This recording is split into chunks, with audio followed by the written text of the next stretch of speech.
Dawn, the pastor at Main Street United Methodist Church, and I'm here today to bring you our weekly Wednesday Word. Has this ever happened to you? You're driving along, you are focused on where you need to get going, you've got lots and lots going on in your brain trying to think through next steps and the errands that you have to run or what you're going to fix for supper that night. Or maybe you're late to get where you're going and you're really trying to hurry to get to where you're going. And you're right there in the moment, very focused. And the next thing you know, you hear this siren and you see these lights behind you. And you have a police car that runs up behind you and asks you to pull over because you have been so engaged in yourself and what's going on in your life that your foot has gotten a little bit heavy and you have gone over the speed limit. And so the police officer is there to tell you, you're breaking the rules.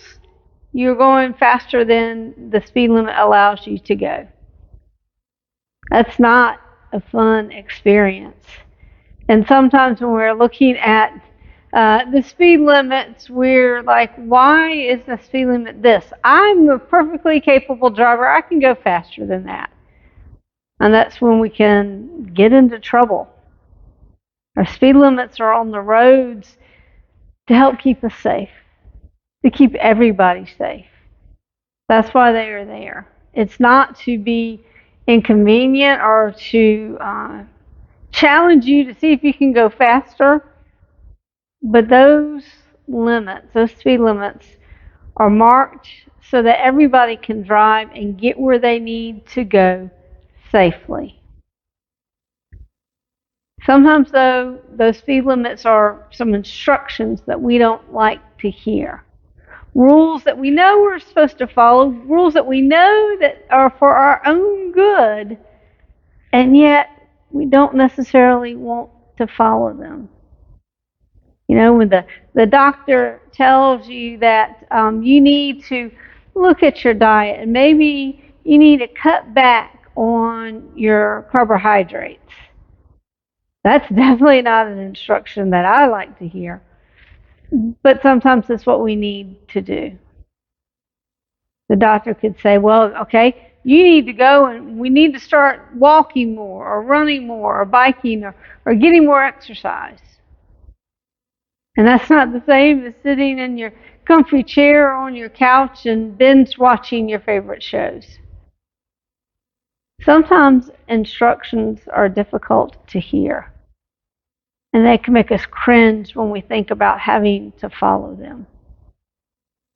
But often those instructions are given to us to help keep us safe so that we can have a healthy life, we can have a whole life, and we can help make sure through that other people are safe as well. We are in the midst of our cringe instructions that are hard to hear worship series. Last week we talked about our possessions and the instructions that Jesus gave a young man to sell all of his possessions.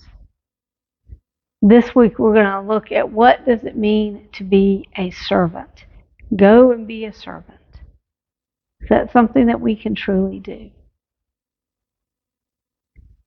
I hope that you will be able to worship with us either this Sunday in person at 10:30 or worship with us online as we continue this cringe instructions that are hard to hear worship series.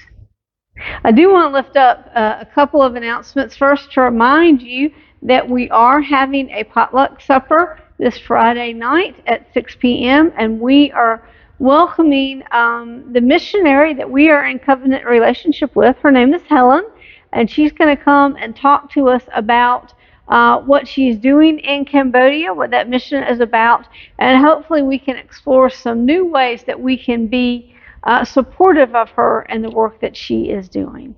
So all are invited to bring some of your favorite dishes to to this potluck dinner, and we will eat at 6 and listen to Helen share her story then. That's on Friday. And then on Sunday is Vacation Bible School. It's one of my favorite weeks in the year is to celebrate Vacation Bible School and to see all of the children having fun and learning and enjoying being with one another, being in our church, and learning and growing in their faith.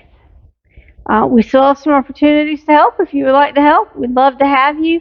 And please, if you have friends, neighbors, relatives, whoever that you might know of a child who's going into kindergarten through those going into 6th grade, we would love to have them here and be a part of this program and join us for our Vacation Bible School beginning on Sunday evening and going through Thursday. You can register on our church website for it, or you can just come and sign up. We'll still welcome you with open arms. Friends, I hope you have a great rest of the week. I look forward to seeing you on Sunday. God bless.